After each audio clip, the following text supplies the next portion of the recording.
Résolu le problème vestimentaire grâce à vous.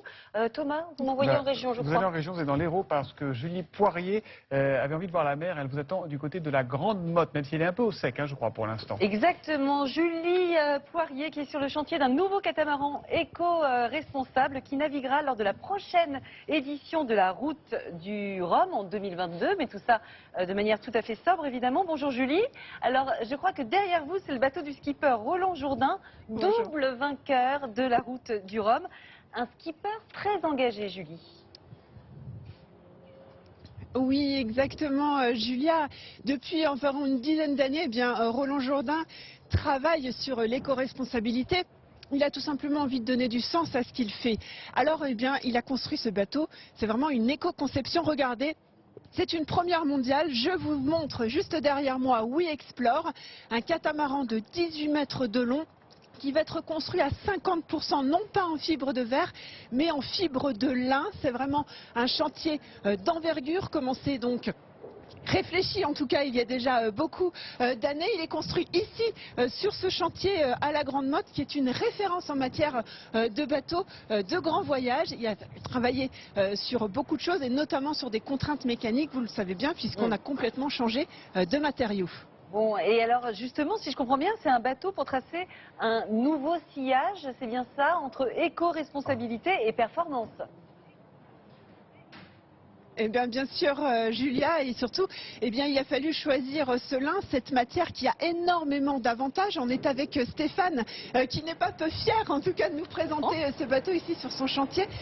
Stéphane, pourquoi est-ce qu'on a choisi le lin, finalement ? Le lac, naturellement, Outremer qui accueille cette nouvelle matière, parce que Outremer, ce sont des catamarans, des voiliers qui ont pour spécificité d'emmener leurs propriétaires tout au long de la vie du bateau en grand voyage. On est la référence mondiale du grand voyage. Et la particularité d'un catamaran comme Outremer, c'est ses qualités nautiques, c'est ses performances sur l'eau avec très peu de vent. Et quand on analyse le bilan carbone d'un bateau, on se rend compte que 30% du bilan carbone est sur la structure elle-même du bateau, quand 70% du bilan carbone est sur l'utilisation qu'on fait du bateau. Et grâce à ces performances, qu'avec très peu de vent, le bateau ira déjà très vite sur l'eau, on a besoin de quasiment aucune énergie fossile pour faire avancer ce bateau.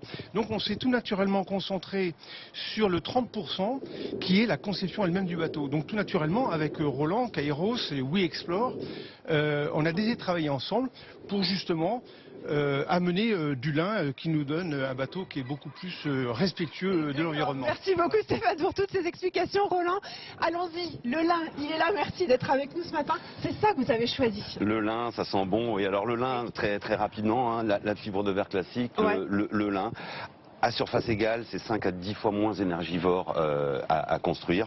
Le lin est une plante renouvelable. Le lin va stocker du CO2 dans la coque. Tout ce qu'on cherche aujourd'hui, on cherche à décarboner. Alors ce beau lin français, de notre partenaire Terre de Lin. Alors le lin, il va aller dans les bateaux, mais le lin, avec notre partenaire de la Fondation Bureau Vallée aussi, on en fait des objets. On veut décarboner notre univers terrestre et maritime. Et We Explore veut être une preuve de concept. Allez, on vous emmène. Il nous reste quelques secondes. Montez. Qu'on voudrait quand même vous montrer ce chantier, regardez, parce qu'il faut savoir que ce bateau qui prendra la route du Rhum l'année prochaine, elle sera un bateau test, il sera validé dès le début et pendant tout le voyage par vous, Roland. Regardez, le chantier est en pleine, on est dedans, on est clairement sur le bateau là, il sera validé et après, ça sera un bateau du futur. On va faire plein de choses avec ce bateau. Oui, il y aura le Rhum et puis il n'y a pas de ligne d'arrivée pour faire un monde meilleur. Et comme le dit très bien Eric Orsena qui s'embarque avec nous sur ce projet, ce bateau sera une île de solutions. Mais on en reparlera ensemble, j'espère. Et on en reparlera.